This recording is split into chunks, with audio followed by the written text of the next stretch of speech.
Andal GRP পুলিশের তৎপরতায় দিল্লি হাওড়া পূর্বা express থেকে সন্দেহজনক অবস্থায় এক ব্যক্তিকে আটক করা হয়। ঘটনাটি ঘটে রানীগঞ্জ স্টেশনে, যেখানে ট্রেনে বসে থাকা এক ব্যক্তিকে একাধিক বস্তা নিয়ে সন্দেহজনকভাবে ঘোরাফেরা করতে দেখে জিআরপির পুলিশ।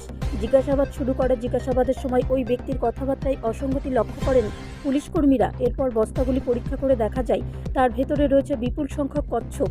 পুলিশ সূত্রে জানা গেছে, উদ্ধার হওয়া বস্তাগুলির ভেতর থেকে প্রায় 90 থেকে 95টি কচ্ছপ উদ্ধার করা হয়েছে।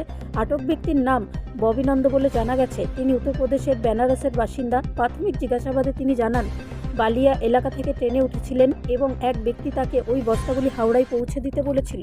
এরপরই পুলিশ ওই ব্যক্তিকে রানীগঞ্জ স্টেশনে নামিয়ে অন্ডালে নিয়ে আসে।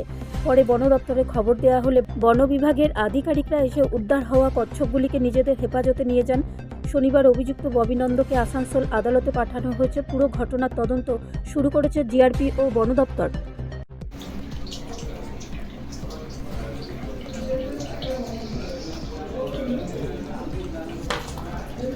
যেটা মরাটা ছিল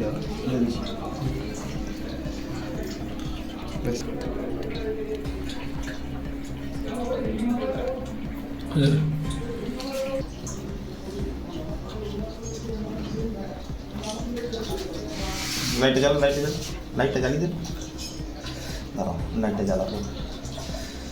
ওই তো টর্চ, এই তো টর্চ। বন্ধ করিস।